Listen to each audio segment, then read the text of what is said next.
para opinar.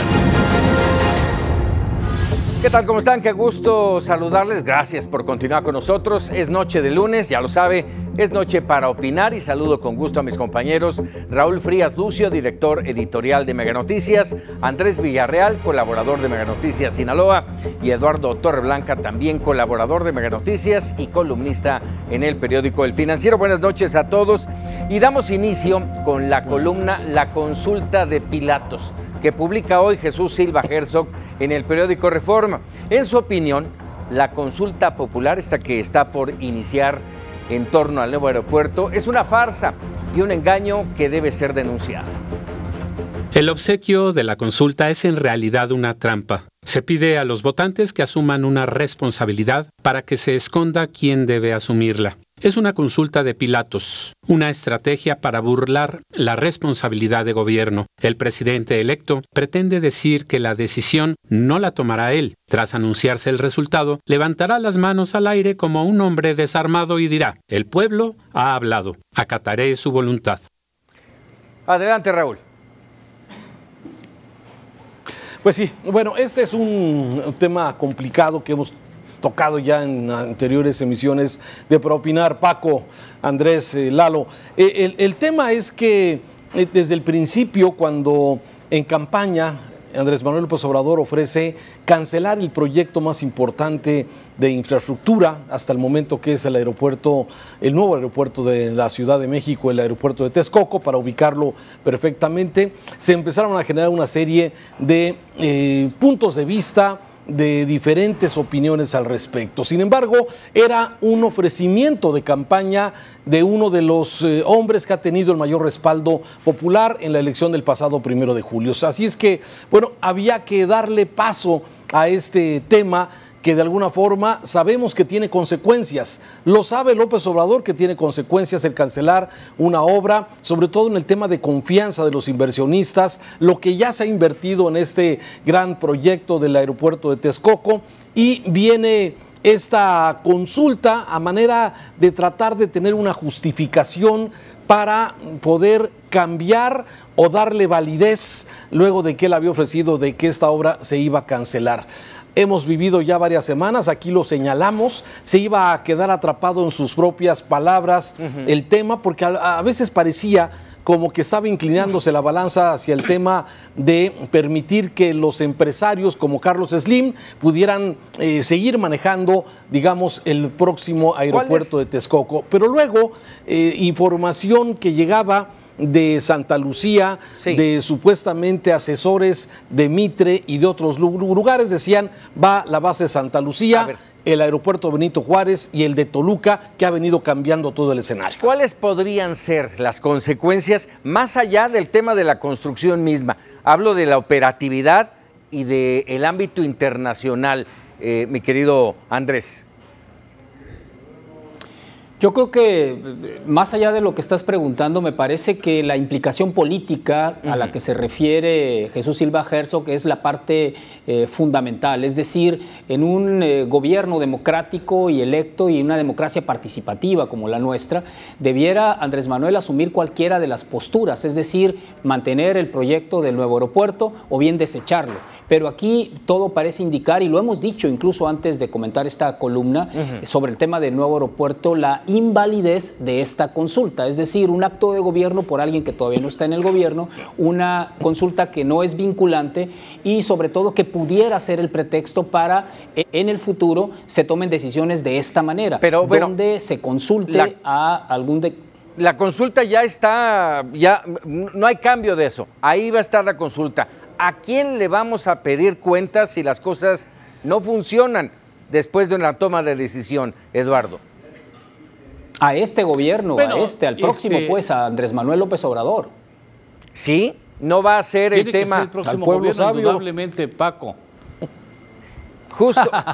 Bueno, el pueblo justo y sabio no. Que el pueblo nunca se equivoca, no. Aquí es la perspectiva de que México como nación quede en ridículo ante la comunidad internacional, que compró la veracidad de un plan que prometía tener uno de los aeropuertos más brillantes del mundo, uno de los 5 aeropuertos más lustrosos de la tierra, y ahora resulta que llega y el pueblo que todo lo sabe y todo que es sabio y que es bueno y que es totalmente transparente, determina si es Santa Lucía. Yo pronostico una cascada de demandas, independientemente del descrédito internacional y entre inversionistas, por una decisión que habrá de tener terribles consecuencias para el crédito que tiene el país en materia crediticia. ¿Quién podrá creer nuevamente en un país que cuando tiene el 30% de un proyecto parado, decide cambiarlo por uno de juguete? Así no es. Entiendo. Así es. Ahora, en este entorno, yo pregunto, ¿debe o no la sociedad mexicana, los mexicanos, participar y tomar decisiones como estas? Lo hemos platicado ya muchas veces, que a lo mejor no somos los que tenemos la capacidad para hacer esa toma de decisiones, pero si no lo hacemos tampoco participamos. No vaya a pasar lo Pero que la sucedió ley, con Paco, el Brexit. contempla la ley en México, la Constitución. Adelante. La ley contempla este tipo de consultas, contempla este tipo de consultas. El problema es que esa consulta que vamos a empezar el próximo jueves, el jueves 25, no tiene ningún acto vinculante, ni siquiera con el número de mesas que se van a instalar en el país, en 538 municipios de los 2.400 que hay de las 32 entidades de la República Mexicana. O sea, no tiene ninguna metodología lógica esta consulta, independiente de que, bueno, la ley lo contempla. La ley contempla este tipo de consultas en una sociedad democrática, pero en este tema en concreto, me parece, no hay ni la información técnica suficiente. Yo no me siento capacitado para poder opinar si técnicamente es viable, o lo que dice Mitre, del riesgo que pueda existir en las rutas aéreas de Texcoco y Santa Lucía. O lo que dicen los estudiosos de París. Me parece que sí debe haber consulta, sí debe haber una consulta al pueblo sabio, como ha escondido en esta situación o ha propuesto López Obrador. Pero una consulta en este tema del verdaderamente aeropuerto, nacional. pues debido,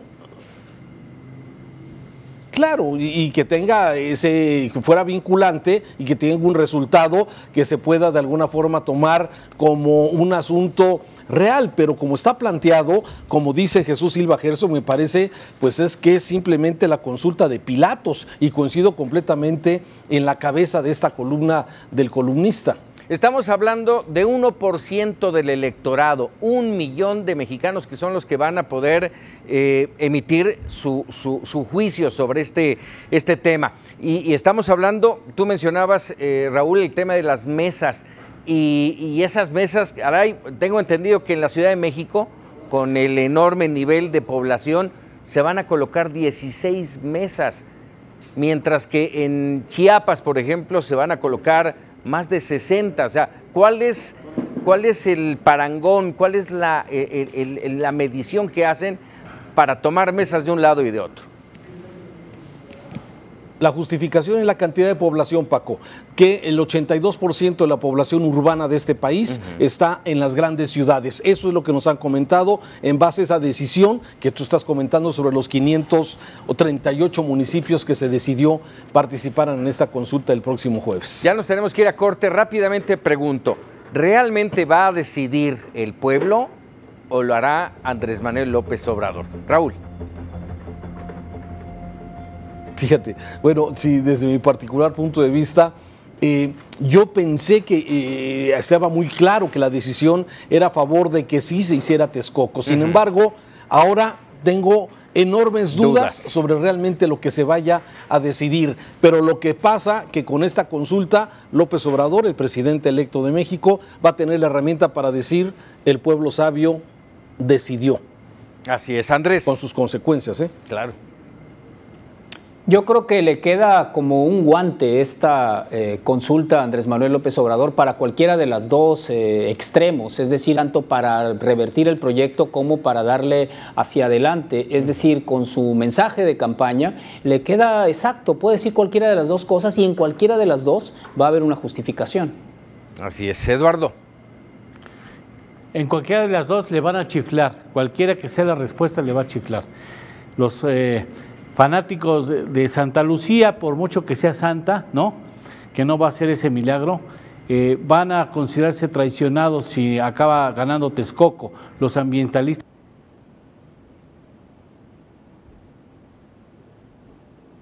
Así es, así es. Bueno, y ahí tenemos una gran campaña en eso, Lalo. Sí, adelante, hay Raúl. una gran campaña entre los temas ambientalistas, en medio de redes sociales. Quienes están haciendo campaña para que la gente vaya a votar a esta consulta son precisamente los ambientalistas, que están en contra del daño ambiental, daño ecológico que pueda generar la construcción del aeropuerto de Texcoco. Eso es un asunto interesante. ¿Hacia dónde? ¿Quiénes son los que van a ir a participar? ¿Quiénes son los que van a ir a votar? Hay que ver desde luego quiénes podrían de alguna forma jalar algunos segmentos, como es de los ambientalistas, hacia esta consulta. Ya lo veremos. Así es. Vamos a hacer una muy breve pausa y regresamos porque es noche para opinar aquí en Mega Noticias TVC. Volvemos.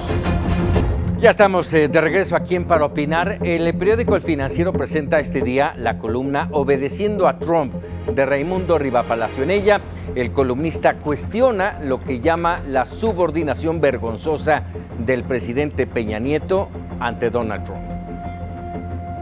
La caravana exhibe las contradicciones de un gobierno asustado ante las amenazas de Trump y el enanismo político de Peña Nieto, contagiado quizás también de lo mismo el presidente electo, Andrés Manuel López Obrador. No debería de sorprender, sin embargo, asombra e indigna. Eduardo Torreblanca, adelante. Hemos dado la espalda, el país ha dado la espalda a sus principios en materia de política exterior. Hemos pronunciado enérgicamente una defensa hacia los migrantes siempre y cuando sean mexicanos. Hemos en nuestro territorio intentado obstaculizar, sabíamos que era imposible hacerlo, a un grupo de hondureños centroamericanos pretendiendo quedar bien con la Unión Americana, tratando de evitar que el señor Trump se enoje, poniendo como rehén el TLC norteamericano, a que en su versión 2.0, el TEMEC, para tratar de evitar que el señor enojado decida que ya no se va a firmar porque nosotros no hemos sido buenos vecinos. Dando la espalda a una problemática que no es privativa de Centroamérica, sino es existente en prácticamente todo el mundo. Es un problema de equidad en el entorno económico, pero México se ha prestado pues a que Trump determine las políticas en materia exterior con respecto a este tema y es verdaderamente vergonzoso. ¿Estamos haciendo el trabajo sucio, Andrés? Pues lo hemos hecho durante mucho tiempo y no solo en materia de migrantes, se lo hemos hecho parte del trabajo sucio también en combate a las drogas, por ejemplo, y en muchas otras cosas, incluso a veces hasta en el comercio y en la industria hacemos el trabajo sucio. Las maquiladoras que nos envía son las que contaminan, el sueldo bajo es acá en las industria automotriz, etcétera, etcétera. Pero en este tema en particular, además de esta parte vergonzosa de la que habla Rivapalacio, y me gusta, como dice Torreblanca, de que hemos sido, porque nosotros también somos culpables, es decir, el Estado tiene su parte, pero todos los ciudadanos también, porque no hemos cobijado a estos migrantes, los desdeñamos, somos clasistas, los hemos incluso asesinado en múltiples ocasiones, los han reclutado para el crimen organizado, son tratados como una escoria mientras viajan en la bestia. Es decir, la caravana lo que nos muestra es lo peor de este espejo de México vergonzoso en el cual deberíamos reflejarnos, porque también sucede en la frontera norte, es decir, los mexicanos y también en la norte, los mexicanos que van hacia los Estados Unidos igualmente son tratados como escoria en los Estados Unidos, pero ahí efectivamente, como bien se menciona, nos duele cuando se trata de mexicanos, debería dolernos igual cuando se trata de los centroamericanos, porque así los tratamos en México. ¿Tú qué opinas, Raúl? Lo mismo. A ver, el tema es indignante, desde luego. Me parece lo que comenta atinadamente Andrés. Sí, nosotros, ¿cuántas veces nos hemos indignado del trato que le dan a los mexicanos en los Estados Unidos? Ese trato déspota, ese trato triste, lamentable, en donde se hacen la mayoría de los mexicanos que acuden, que buscan ese sueño americano, lamentablemente lo hacen a pesar de muchas penurias que tienen que pasar en ese país. Y lo mismo estamos replicando nosotros con los migrantes centroamericanos. Y sin embargo, Paco también tiene el otro lado donde hay gente que piensa que hay que controlar desde luego la migración de Centroamérica hacia nuestro país. López Obrador ofrece trabajo para los migrantes cuando sabemos que también pues, los mexicanos necesitan trabajo. No hay trabajo. Es un asunto complejo, es un asunto muy difícil. Como dice Eduardo, me parece que este es un tema global. Claro. El tema de las migraciones en Europa, de África hacia Europa, lo hemos visto, es terrible. Del este, de la Europa digamos, del norte a la Europa del sur, lo hemos visto. Déjame preguntarte, esto que estás tocando es muy importante. ¿Cómo debemos en el mundo, no nada más México, cómo debemos en el mundo solucionar estas crisis humanitarias y sobre todo a qué costo para cada país? Porque el dejar entrar a estos 7,000 hondureños, nicaragüenses, guatemaltecos que hoy están en territorio mexicano supone riesgo para el país. No nada más para Estados Unidos, dejemos de pensar en ellos. Tenemos en este momento el problema aquí. A ver, pero proporcionalmente en número, la verdad es que no es nada.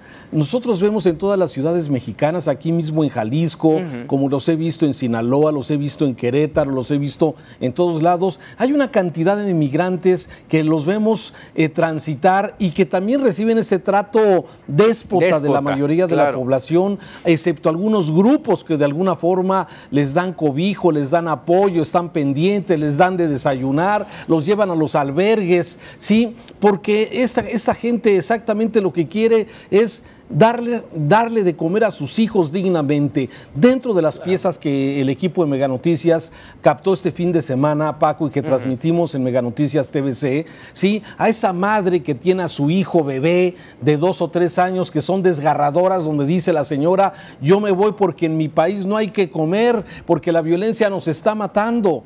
Y esto de alguna forma tiene que haber también un rasgo humanitario para decirle a estas familias, aquí hay un espacio, aquí hay un lugar para que puedas refugiarte, para que puedas comer, para que le puedas dar de comer a tus hijos. Es un asunto muy complejo porque si tú te manifiestas en contra y que se aplique la ley para que los que entren a México solamente puedan hacerlo los que tengan pasaporte, es que somos inhumanos, ¿sí? No hay esa calidez que mucha gente espera. Y por otro lado, pues también Trump, con las amenazas, como dijo Eduardo, teniendo el Tratado de Libre Comercio como rehén en esta situación, y el muro, pues nos pone de rodillas y pone al gobierno mexicano de rodillas ante eso. Así es. Sí, pero en este tema es el Tratado de Libre Comercio. No se firma si no me detienes la migración en el sur de tu país. Así es, Eduardo.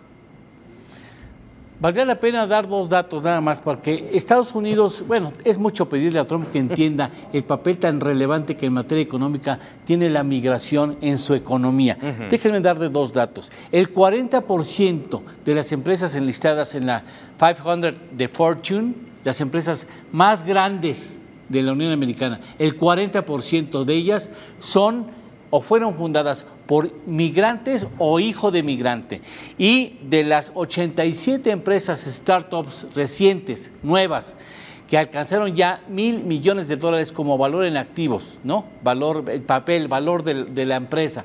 De ese 87 empresas, el 44% tienen que ver con migrantes que participaron, no solamente en su fundación, en su creación, sino también en la generación. De promedio, más de 700 empleos por empresa, para que vean el tamaño de la fortaleza económica de la migración. Así es. A ver, déjame plantear esto, Andrés. Ya entraron, ¿sí? Antes de entrar, Trump aplaudió y dijo, ya reconocen a los líderes y respetan a los líderes. Hoy ya entraron y ya volvió a atacar Trump en contra de México. ¿Qué podemos esperar conforme la caravana migrante se acerca a la frontera de los Estados Unidos? Yo creo que aquí lo que nos deberíamos de preguntar es quiénes queremos ser, es decir, ¿qué quisiéramos o cómo quisiéramos que trataran a los migrantes mexicanos en los Estados Unidos? Van a buscar trabajo, la gran mayoría, no son delincuentes. ¿Cómo quisiéramos que los trataran? Que llegaran a aquel país y que les permitieran trabajar con un permiso temporal quizás y que compitieran con todos los demás, pudiéramos pensar. O somos los extremistas fundamentalistas que decimos, no, los trabajos en México son solo para los mexicanos, independientemente de la crisis humanitaria que pueda existir en otros países, en Honduras, en Panamá, en cualquier otro de Centroamérica. Es decir, ¿qué país queremos ser? ¿Queremos ser como Alemania, que en algunas de las partes da cobijo, como Finlandia, como Suecia, o queremos ser Francia, Inglaterra? ¿Qué queremos ser? Pues esa me parece que debe ser una pregunta fundamental en este momento ante lo que está ocurriendo de la migración centroamericana. No hablo solo de la caravana, sino de los que mencionaba Raúl hace un momento. Miles y miles, no sé, 4 o 5 caravanas que están desperdigados por todo el país, que la gran mayoría llegan hacia el norte, están en Tijuana principalmente, o en todas las ciudades fronterizas. Es decir, ¿qué queremos ser? ¿Qué país queremos ser? Este vergonzoso que le da la cara, les da la espalda a los seres humanos que están buscando una oportunidad en otro país, con todas las complejidades que tiene, porque ninguna decisión es barata ni es fácil. Claro que lleva un esfuerzo cualquier decisión, y más una de esta naturaleza. Y un costo, sí, claro. Un costo, así es. Raúl, yo insisto con la pregunta, ¿qué va a pasar conforme se acerque la caravana? Y me refiero a la reacción que podrá ser virulenta por parte de Donald Trump. Mira, creo que va a pasar lo que ha pasado con otras caravanas que se han organizado hacia este mismo punto. Sí, vamos a empezar como ya están avanzando. Sí, se van a sumar algunos inmigrantes más, va a haber las diversas organizaciones humanitarias que van a prestar ayuda a lo largo de esta ruta para cruzar la República Mexicana, y quizás algo como lo que plantea también en su columna hoy Castañeda. Otro de los columnistas, Jorge Castañeda, ¿sí? Donde quizás esto ya existe un pacto, ¿sí? Van a pasar, van a recorrer parte del país. Al llegar exactamente a la frontera va a haber un acuerdo para que, bueno, haya un regreso masivo de estos migrantes que no van a lograr pasar a los Estados Unidos, y quizás hasta financiado por el propio gobierno norteamericano. ¿Sí? Esto me parece, hay quien plantea que esto tiene un plan, que esta caravana tiene una... Sí, no es de gratis, no es de gratis. Sí, o sea que de alguna forma fue programada para que en este tiempo, cuando hay una elección intermedia en los Estados Unidos, y pueda de alguna desestabilizar cierta forma ese tema que ha sido tan delicado a Trump, como ya sucedió cuando separó a los niños de sus padres en la frontera con los Estados Unidos, y que le generó desde luego muy malos puntos a Trump. O sea, y yo creo que me parece que ya entraron, ya pasaron, van a caminar. Algunos de ellos seguramente se les podrá ofrecer a lo largo del camino regresar a su país, quizás alguna alternativa. Muchos se quedarán en alguna ciudad de la República Mexicana si es que encuentran algún espacio, y al llegar a los Estados Unidos, a la frontera, se toparán con el muro, y será precisamente el plan de regresarlos luego de estar algún tiempo en alguno de los albergues que están preparados en esta parte de la frontera México-Estados Unidos. Eduardo. Va a revivir el miedo en la Unión Americana hacia esas hordas que van a inundar a la Unión Americana de criminales y de violadores. Es lo que quiere el señor Trump para dar mayores argumentos y retomar el tema del muro, para presionar a México una vez más, a ser majadero con este país una vez más, tratando de poner como rehén, ya lo ha puesto, el Tratado de Libre Comercio norteamericano en su versión 2.0, el famoso TMEC para nosotros. Eso lo va a seguir haciendo, y México ha perdido la oportunidad de jugar un papel digno en escala internacional, poniendo esta problemática en donde debe de ser, en las Naciones Unidas. Aquí se necesitan programas para tratar de entender y atender la migración en todo el mundo, no solamente en México o en Centroamérica. Así es. Bueno, vamos a hacer un rápido corte y regresamos. Hay muchos temas todavía que platicar aquí para opinar. Estamos de regreso aquí en Mega Noticias TVC. Esta noche, le digo, es lunes para opinar. Y este lunes se dieron a conocer los nombramientos de quienes serán los futuros secretarios de la Defensa y de la Marina. Y precisamente Jorge Fernández Menéndez publica hoy, antes de estos anuncios, en su columna El presidente electo y los militares en el Excelsior. En ella reseña las complicaciones que se han presentado en la relación del presidente electo con las Fuerzas Armadas. No sé. Es importante también que el presidente electo se haya dado unos días y un tiempo más para tomar esas decisiones y haber dejado atrás la fecha del 15 de octubre para hacerlo, como había dicho en una conferencia de prensa, porque así puede conocer mejor a las Fuerzas Armadas, lo que realizan, su estructura y posibilidades. Andrés Villarreal. Pues mira, Paco, y yo creo que aquí, igual que lo de los migrantes, hemos perdido de nuevo una oportunidad.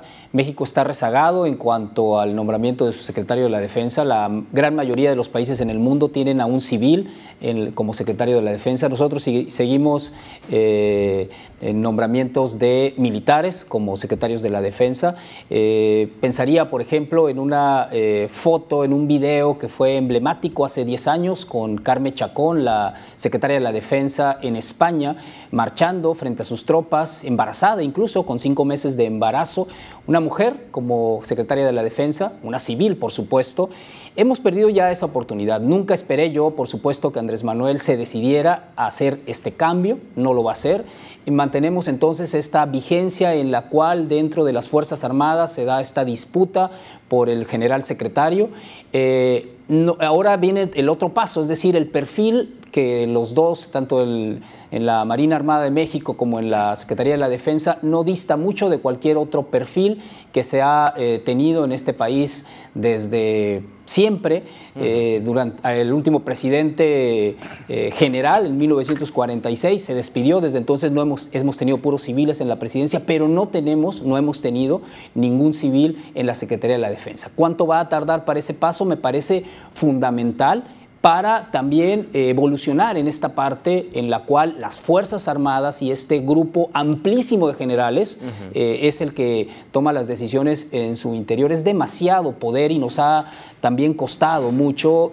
Pensemos en la historia de este país, siempre relacionada con las Fuerzas Armadas, 68, los 70s con la Operación Cóndor, etcétera, etcétera. Es decir, ese paso debiese ser fundamental, aunque parece que no está en la agenda de nadie.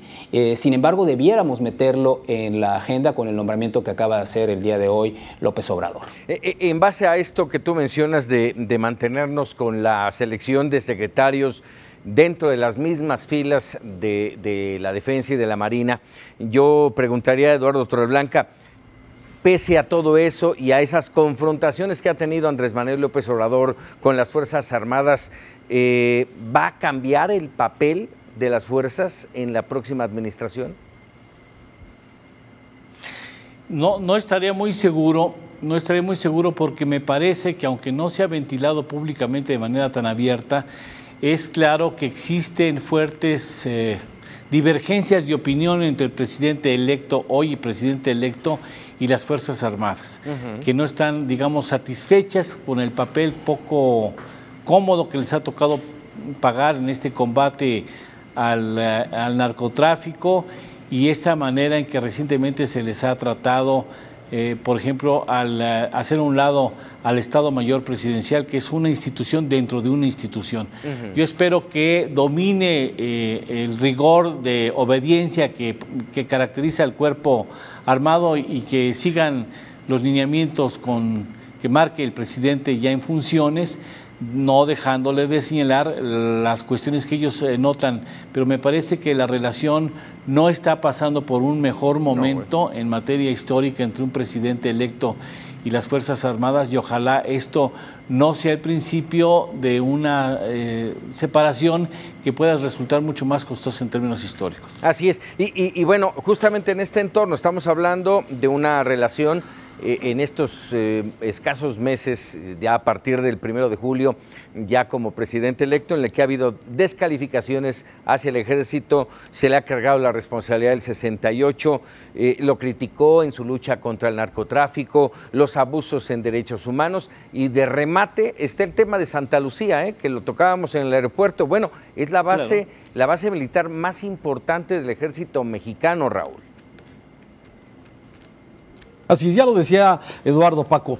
A ver, la relación con el ejército no ha sido, yo creo que hasta el momento, buena. Ya lo hacías mención, sí, López Obrador ha criticado al ejército 50 años después, lo culpa de la muerte de los estudiantes de Tlatelolco, cuando todavía es un asunto que, de acuerdo a la historia, a los cronistas de ese momento, era precisamente un grupo, el Grupo Olimpia, si mal no me acuerdo, y no precisamente el Estado Mayor Presidencial como el responsable de esa matanza en Tlatelolco. Y así como también, bueno, el tema del Estado Mayor Presidencial, la falta de claridad, y eso me parece fundamental, la falta de claridad en el papel que debe jugar las Fuerzas Armadas en esta lucha contra el crimen, contra la violencia, y que de alguna forma ellos vienen siendo responsables de muchos de los abusos que ha habido en derechos humanos, y que, bueno, precisamente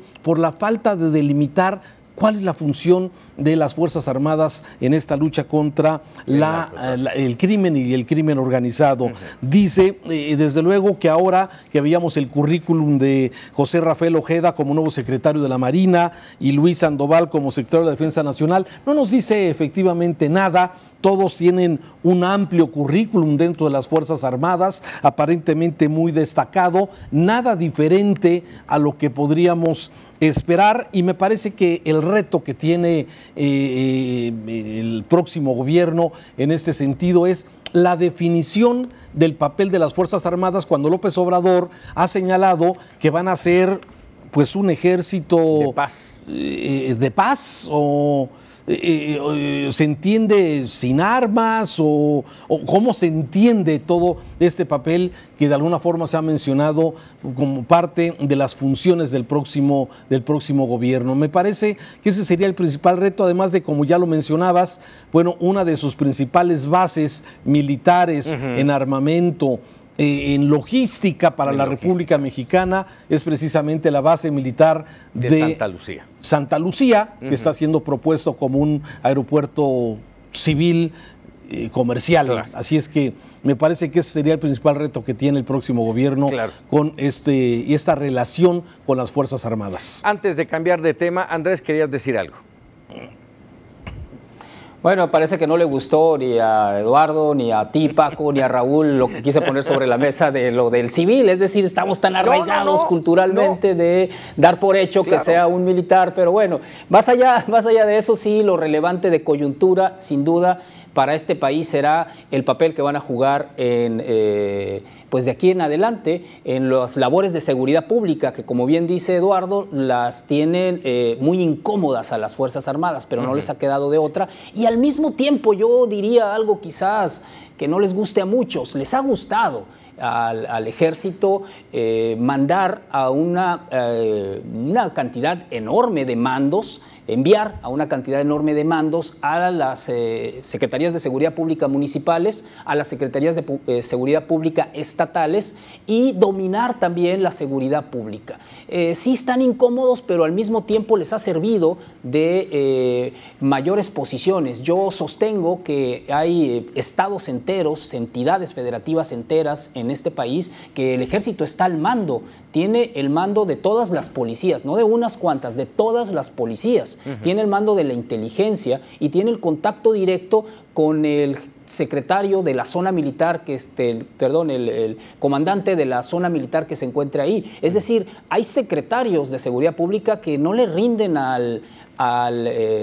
cuentas al gobernador en turno, sino al comandante de la zona militar, secretarios de seguridad pública municipales que no le rinden cuentas a los alcaldes, sino a su también comandante de la zona militar en que se encuentren. Eso no es cosa menor, es bastante importante. Los alcaldes en México una gran mayoría de los casi 3,000 no tienen al mando a sus policías. Eso es una mentira en nuestras leyes. Las tiene el ejército. Así es. Muy bien, vamos a cambiar un poco de tema, señalando que a mí me parece que sería sensacional tener un secretario de la Defensa o de Marina que no fueran militares. Pero bueno, vamos a otros temas. Hace apenas unos días, esta calificadora Fitch Ratings redujo la perspectiva de crédito internacional de estable a negativa para Petróleos Mexicanos, y eso generó, como si no tuviéramos ventanas abiertas en esta próxima administración, una ventana más que se abre de problema. ¿Por qué? Rocío Nale descalificó, criticó esta revisión negativa, y de igual manera, apenas ayer, si no mal recuerdo, Andrés Manuel López Obrador no solamente critica, sino le pide a la calificadora Fitch que tome responsabilidad en su apoyo a la reforma energética. Eduardo. Bueno, esta es una demostración más, y no será la última, mucho me lamento, de la falta de coordinación de las piezas fundamentales del gobierno de Andrés Manuel López Obrador, y de la falta de conocimiento de cómo operan estas calificadoras, que son un puñado de ellas, injustas que ellas sean las que califican la capacidad de pago de empresas, municipios, estados y gobiernos soberanos. Pero así es, y Pemex no les da confianza, sobre todo y ante todo, porque los funcionarios que tienen que ver con el próximo gobierno han dicho que van a financiar el caso de la refinería de Dos Bocas con sus propios recursos, de que no van a exportar más petróleo, que lo van a destinar a nuestras refinerías, de que están viendo la posibilidad de quitarle el IEPS a las gasolinas. O sea, hacen una mezcolanza absurda de temas que lo único que hacen es que los puros y técnicos de Nueva York dicen, uy, man, esto está medio raro, y cambian la perspectiva negativa, porque Pemex debía 64,000 millones de dólares y ahora debe 105,000 millones de dólares. Y no hay visos de que tenga mayores recursos para enfrentar esa deuda. Ante un juego de propuestas tan absurdas, lo único que hacen las calificadoras es poner en duda la capacidad de maniobra financiera de la empresa operativa del Estado. Y ahora nos quejamos de que Fitch reacciona y consideramos que deben tener un parte de responsabilidad en lo que ellos en otro momento aplaudieron bajo su lógica, ¿no? Entonces a mí me parece, Paco, te voy a decir una cosa, y cierro con esto, lo que mejor debería de hacer el próximo gobierno es coordinarse para que no todo el mundo abra la boca, porque dicen muchas tonterías que le están complicando el terreno al próximo presidente de la República. ¿Tu punto de vista, Andrés? Pues me quedo con esta última parte de que cuidado con lo que se dice por parte del nuevo gabinete. Ya lo hemos dicho, esta rara política de comunicación que hace ver, porque no la conocemos con exactitud, que deja ver el nuevo gobierno y que encabeza alguien que tiene la boca muy floja. Andrés Manuel López Obrador no se caracteriza ni cerca por ser cuidadoso con sus palabras, es lento con sus palabras, con sus frases, y pareciera que las está pensando mucho. Igual sí las piensa mucho, pero la gran mayoría de las veces puede atreverse a decir lo que dijo en esta ocasión contra las calificadoras, o contra esta en particular, calificadora. Es verdad, a nadie nos gusta, o generalmente a los gobiernos y a las empresas públicas no les gusta, pero así es como funciona. Raúl. Sí, y, bueno, simplemente es una muestra más, como ya decía Lalo, es de que muchos de los colaboradores que tiene el próximo gobierno, muchos, no quiero decir que todos, porque dentro de ellos también hemos encontrado gente mesurada y gente que de alguna forma sensata, hace bien y los planteamientos en su momento, pero el caso de CONACYT, Paco, que lo recordamos, sí, en donde la próxima responsable, bueno, también pide que se suspendan los apoyos de las becas cuando ni siquiera han entrado en funciones. Esto, y seguramente no será el primero ni será el último, pero esto desde luego quizás muestra falta de conocimiento de cómo operan muchas de las cosas. No entiendo cómo Nale, que tendrá un espacio privilegiado dentro del próximo gobierno, no conozca o no sepa, o si sabe por qué lo dice, cómo operan estas calificadoras. En fin, me parece que pueden ser, y quiero entender lo que es falta de conocimiento y quizás ya la prisa para que el 1 de diciembre empiece ya el próximo gobierno a operar, llegue. Así es. Falta poco ya. Falta poco ya, menos de 40 días. Bueno, Raúl Frías Lucio, Andrés Villarreal, Eduardo Torreblanca, gracias, pero sobre todo gracias a usted por permitirnos trabajar en esta noche para opinar y bueno, evidentemente ya con todo esto la mejor opinión es la de usted. Lo dejamos con los memorables, mañana por supuesto para opinar con Raúl Frías Lucio y lo esperamos por supuesto el próximo lunes. Muy buenas noches.